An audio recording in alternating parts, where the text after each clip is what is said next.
Cheena? Cheena. Oh, Mr. Bradley. Yes. You were speaking. Yeah. I'm asking you, what's your position on point A or point B? A or B. If you can just repeat. These are the characters who are in the meeting physically, but they are completely checked out. Hijack Hassan. They're stubborn. They will stick to their point of view. Despite being rebuked, they'll come back to their pet project. Hassan, what's your view on these two choices? It's very similar to the project I already done in my last role, Project Olympus. On this project, we try to cut down the cost so to release the capital. Hassan, we're talking now about investing in marketing, nothing to do with cutting costs.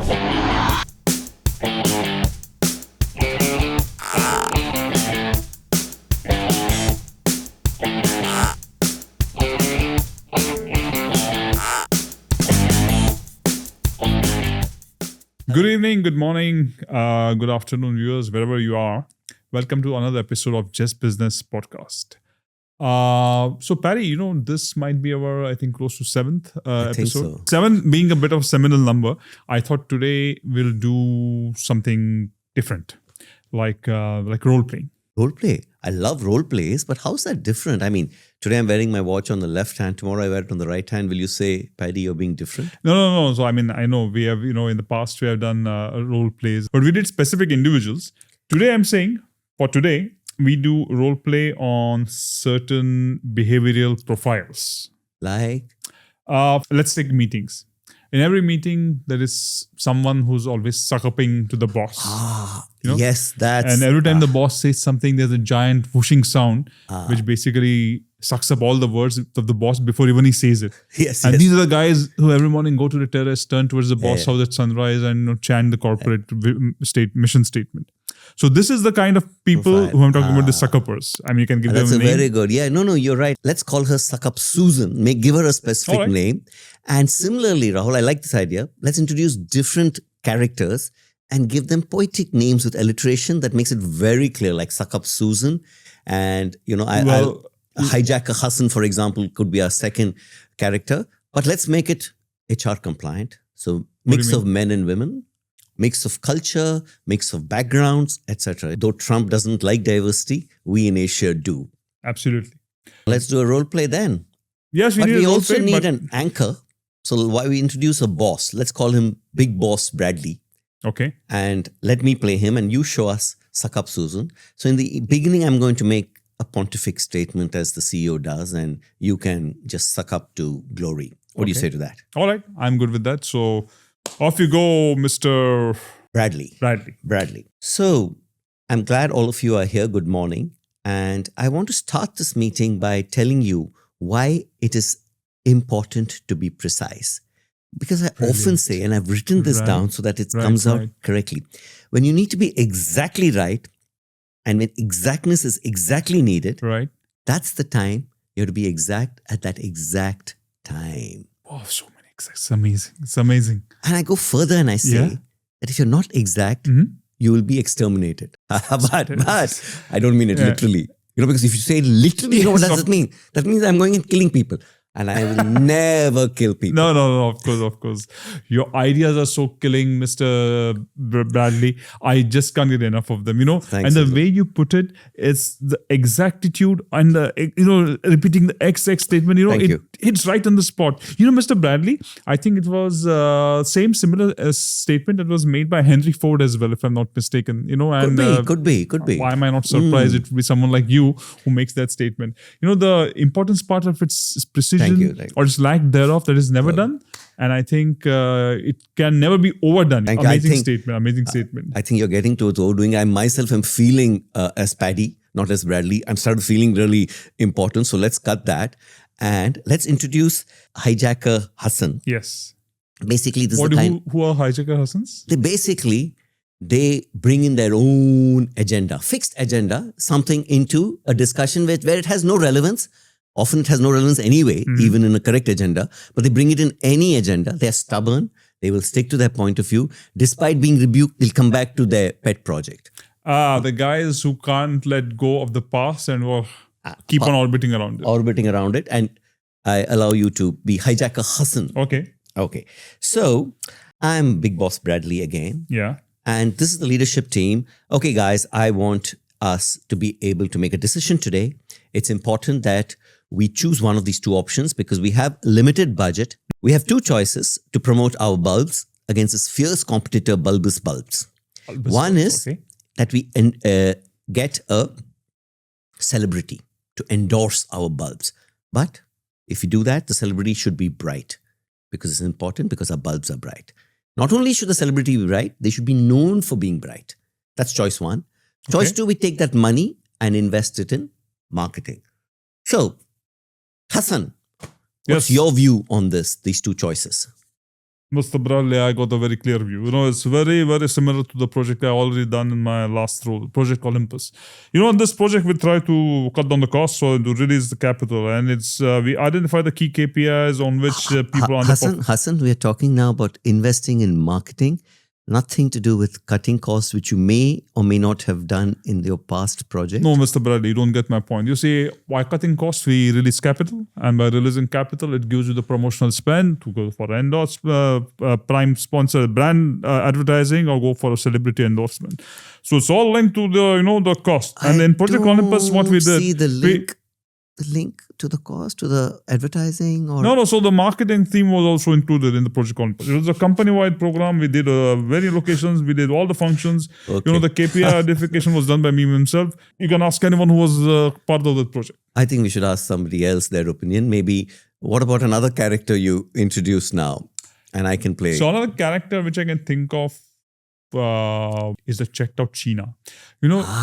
These are the characters who are in the meeting physically, but their only contribution is a warm pulse and basically maintaining the room temperature because they don't contribute anything. They are completely checked out. Sometimes they're not even listening, and sometimes even physically they're barely there. Okay. And these are guys who will often go on video cons. Hello, sorry, the connection was bad. Can you repeat? So these are the guys, who are the Checked-out Sheenas. Okay.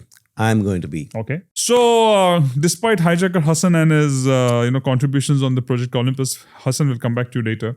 I'll again like to reiterate the problem. There are two ways we can disrupt and steal market share. Obviously from our closest competitors, which is bulbous bulbs.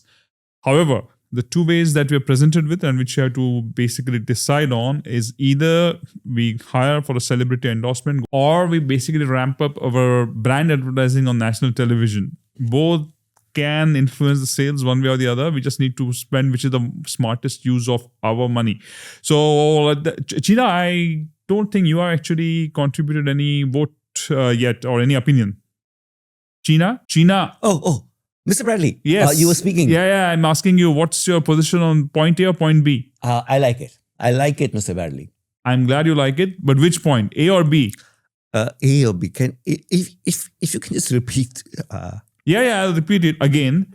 Point A is where we go for a national level celebrity and go for a product endorsement. And point B, I like endorsement because I have a cousin, Xavier. He's a celebrity, he's a model actually, and he could endorse our bulbs. And because family discount, I can get him for a... Sheena, you haven't even heard the second option. So I'm sure you like your cousin, you like your Xavier, and you like the product endorsement. But the second option is we ramp up the brand level advertising on national television, which will achieve the same visibility for the for our brand to steal the market share. Don't forget why we're doing it. It's for the market share, not for your cousin. It's not cost cutting. The other one, which Hassan wants to say something. Let me just think about this. But meanwhile, Hassan has something to say. Let's hear from Hassan. Yes, Hassan. Mr. Bradley, I keep on telling you, Sheena was not a part of the project. You wouldn't know. I tell you in the Project Olympus, we actually considered all the options and we actually even the marketing team was also involved. We released the capital so the marketing team can decide which channel to go. In fact, we also did a return on investment calculations and the simulation for the independent brands and also for the channels to see what is the maximum impact of the capital release. And here is Mr. Alfonso. Alfonso was a part of the project. Then ask Alfonso, you want to say something on the Project Olympus? I was on the phone with the minister. That's why I could not come earlier. I was talking to a sports minister and a very useful contact, And I'll be texting him a little bit later on in the meeting. And which reminds me, I have a hard stop at 2:15. So Yeah, I can join this discussion briefly in between, but there's a lot of other stuff, important stuff on my plate. Hassan, this is Bradley. Yeah, I really appreciate your commitment to the company, commitment to the cause, and commitment to the product. Your belief in it. This is, guys, you listen, see what Alfonso is doing. This is exactly what we all should be doing. Alfonso, but before you kind of quickly jump back to your call, do you have an opinion on this? Whether we go for the product endorsement or celebrity? Sorry, I think it's the minister again. I'll get back to this meeting in a few minutes, but you guys go ahead. Mr. Bradley, I just want to talk, how can a sports minister help us steal market share? We are selling light bulbs. We are not selling sports equipment. I heard that this minister, sports minister, you are aware, Hassan, that every stadium has bulbs, lights? Yes.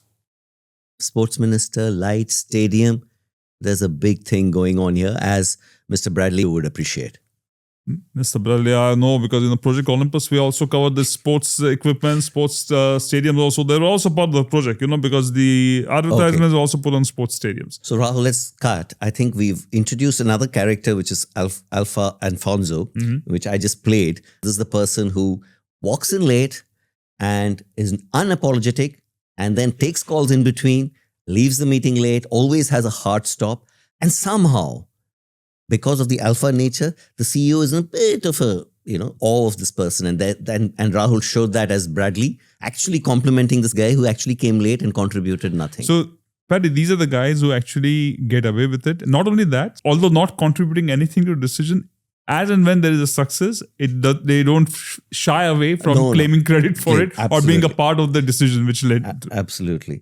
And I think that there's a good thing to introduce another character, Blue Sky. Blue Sky Belinda, that's right. So I think, Paddy, you can play her, but just for the sake of our viewers, Blue Sky Belindas are the people of the profile in the meetings who always come with a completely laterally thought out idea, which has very little to do with the issue at hand, but it's very bombastic, very high level, and it's so full of management and business jargon that it's very difficult to really pinpoint them and call their bluff. Yes. Okay, I'll play Bradley again. So again, gentlemen, we are not really getting anywhere. I keep on repeating, there are two ways of stealing the market share. I don't want any other thoughts to enter the discussion. Just quickly let me know what you think about these two thoughts. I'll repeat them once again for the benefit of the team. Again, 1A, we go for a celebrity endorsement, for a national level celebrity, for a product endorsement, or we increase our advertising of the brand advertising on national television, which is the smarter decision now with the limited capital we have available. Yes, Belinda, I see you're raising your hand. Yes, please go on. Because as you were talking and you were giving these options, listening very carefully, Mr. Bradley, and I've thought that while these ideas, both of them are interesting, they're not breakthrough.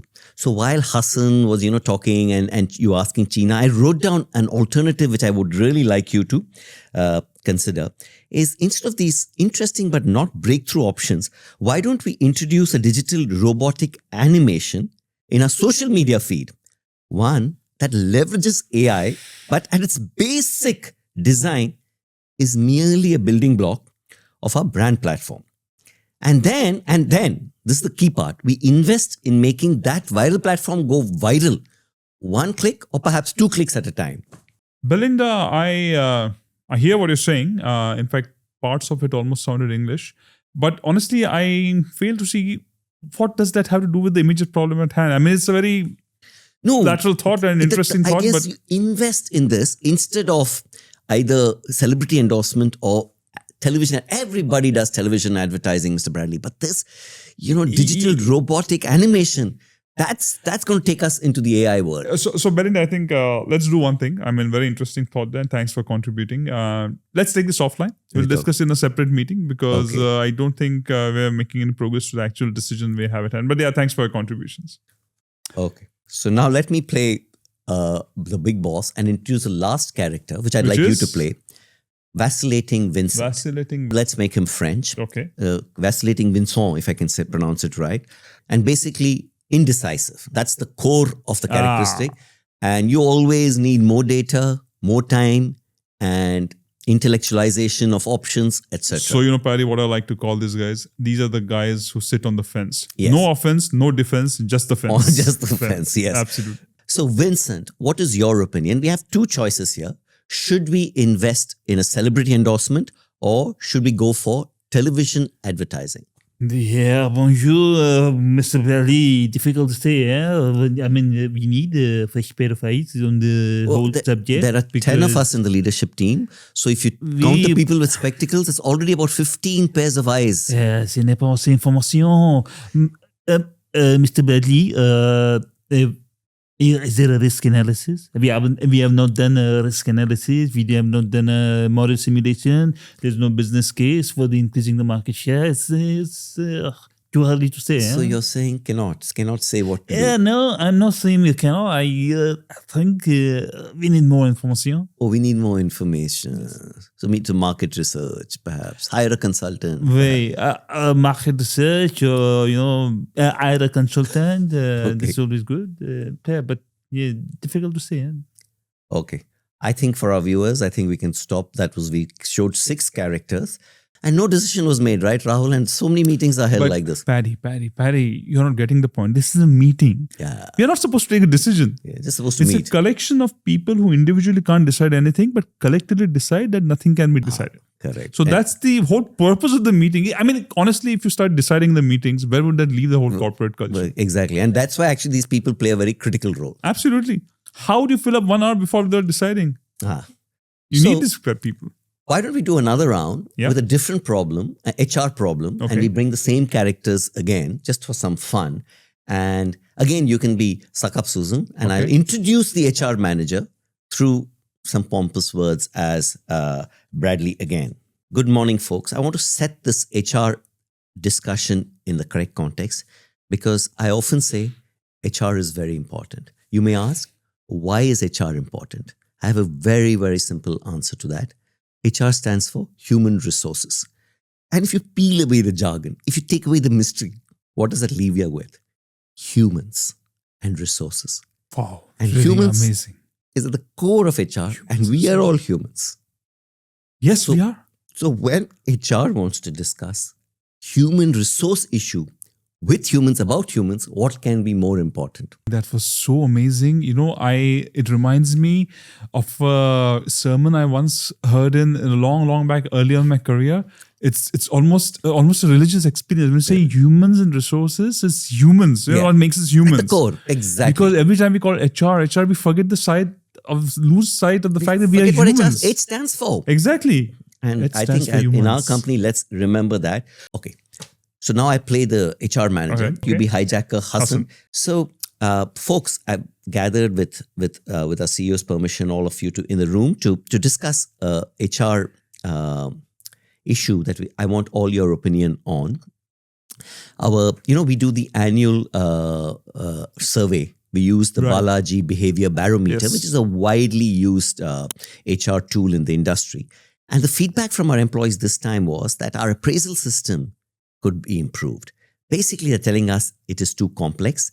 And so today I want to discuss 2 aspects of our appraisal system. Are they too complex? One, we have 16 competencies, which, our HR, we built on what the region has and the globe had. We added a few more. Is 16 too many? That's one question. I personally don't think so because I personally added about 7 of them myself. But let's be fair.